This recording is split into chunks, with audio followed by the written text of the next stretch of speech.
Assalamualaikum warahmatullahi wabarakatuh.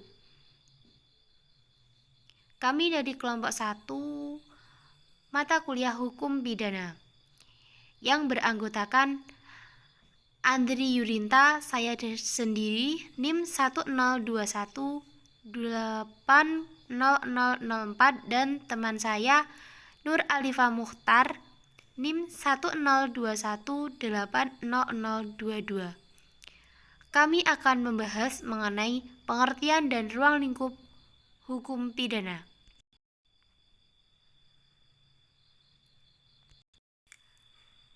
Selanjutnya, saya akan membahas mengenai ilmu bantu hukum pidana.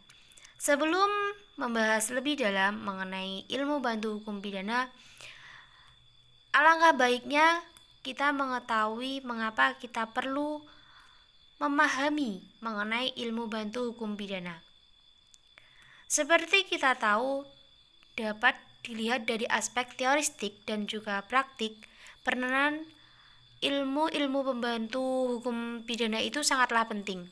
Hal ini dapat terlihat khususnya dalam rangka mengungkapkan kasus-kasus pidana yang sangat canggih dan bervariatif dengan modus yang beraneka ragam, seperti pada tindak pidana korupsi, tindak pidana di bidang komputer, tindak pidana penyeludupan, dan lain sebagainya.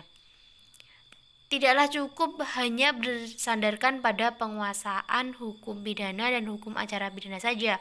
Akan tetapi dalam konteks ini kita perlu adanya pemahaman dan penguasaan terhadap ilmu-ilmu pembantu hukum acara pidana. Karena adanya perkembangan dalam masyarakat baik dalam bidang teknologi informasi, teknologi komunikasi, dan pengetahuan pada umumnya, maka mempengaruhi perkembangan perilaku masyarakat dan pemikiran masyarakat.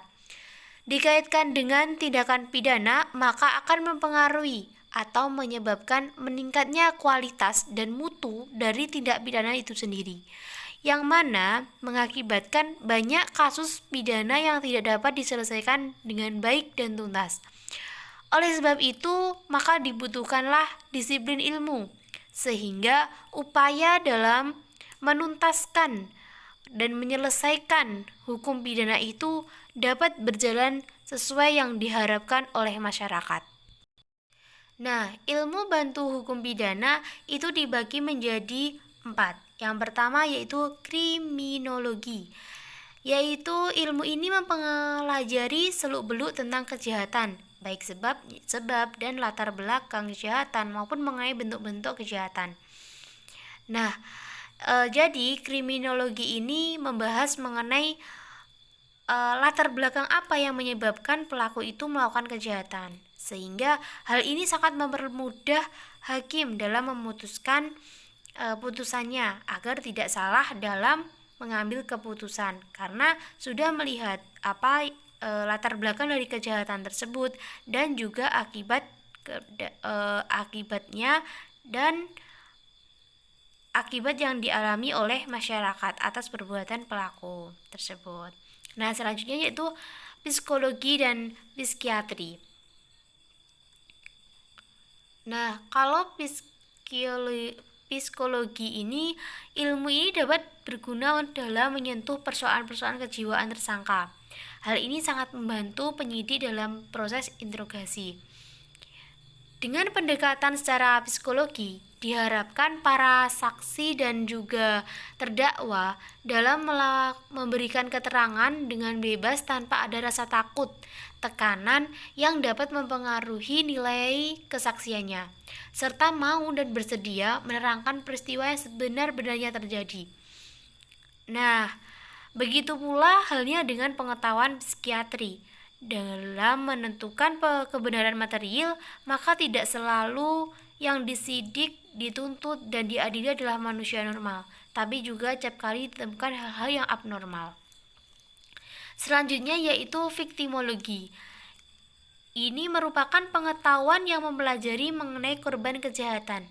Oleh karena konsekuensi logis aspek demikian, maka terminologi korban kejahatan dari disiplin viktimologi tersebut dikembangkan untuk mengkaji korban kejahatan dalam hukum pidana atau sistem peradilan pidana.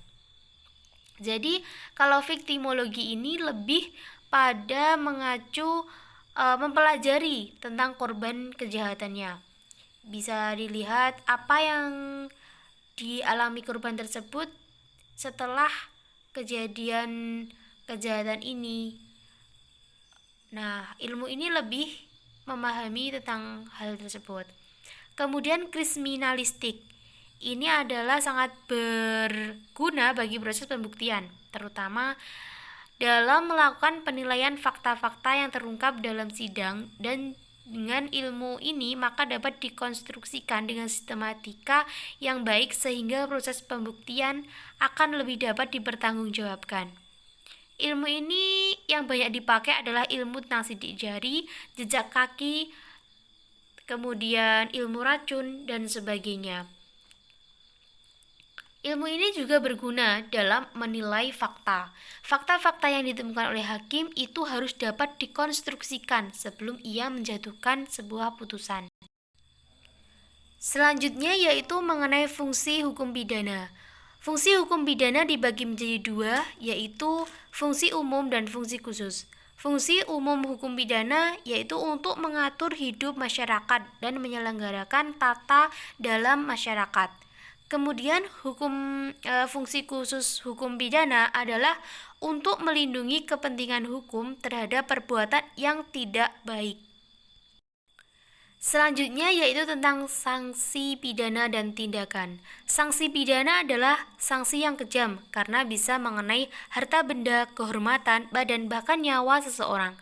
Sanksi pidana ini dipergunakan untuk mempertahankan norma-norma yang diakui di dalam hukum. Sanksi pidana yang menderita telah menempatkan hukum pidana sebagai obat terakhir. Maksudnya, hukum pidana baru dipergunakan bila upaya-upaya hukum yang lain dianggap tidak mampu. Tindakan memiliki prinsip yang berbeda dengan pidana. Tindakan didasarkan pada prinsip perbaikan yang melihat ke depan, berusaha memperbaiki perilaku jahat, sedangkan pidana didasarkan pada prinsip pembahasan, yaitu melihat ke belakang pada perbuatan yang telah dilakukan. Jadi kalau tindakan itu lebih ke perbaikan. Perbaikan dalam arti dari sifatnya yang jahat dulu, kemudian memperbaiki untuk bersifat lebih baik. Selanjutnya yaitu jenis-jenis hukum pidana. Jenis-jenis hukum pidana yaitu hukum pidana umum dan hukum pidana khusus. Hukum pidana umum itu adalah hukum yang berlaku untuk setiap orang. Bersumber dari KUHP yang terdiri dari 3 buku. Buku 1 tentang ketentuan umum dari pasal 1 sampai pasal 103, buku 2 tentang kejahatan dari pasal 4 sampai pasal 448, dan pasal 3 tentang pelanggaran pasal 449 sampai pasal 569. Kemudian hukum pidana khusus adalah aturan-aturan hukum pidana yang menyimpang dari hukum pidana umum. Penyimpangan ini berkaitan dengan ketentuan tertentu hanya untuk subjek hukum tertentu atau mengatur tentang perbuatan-perbuatan tertentu, seperti hukum pidana tentara, hukum pidana fiskal, hukum pidana ekonomi, dan hukum pidana politik. Selanjutnya yaitu mengenai sumber hukum pidana. Sumber hukum pidana dibagi menjadi 3, yaitu KUHP sebagai sumber utama hukum pidana Indonesia, kemudian undang-undang di luar KUHP yang berupa tindak pidana khusus seperti Undang-Undang Pemberantasan Tindak Korupsi, Undang-Undang Pemberantasan Tindak Pidana Pencucian Uang, Undang-Undang Tindak Pidana Ekonomi, Undang-Undang Narkotika, Undang-Undang Kekerasan dalam Rumah Tangga, dan sebagainya. Kemudian yang ketiga, di daerah-daerah tertentu untuk pembuatan tertentu yang tidak diatur dalam hukum pidana positif, hukum adat, atau hukum pidana adat masih tetap berlaku. Keberadaan hukum adat ini masih diakui berdasarkan Undang-Undang Nomor 1 Tahun 1951 Pasal 5 Ayat 3. Nah, cukup sekian dari kelompok kami. Kurang lebihnya kami mohon maaf yang sebesar-besarnya. Billahi taufik wal hidayah wa ridho wa inayah. Wassalamualaikum warahmatullahi wabarakatuh.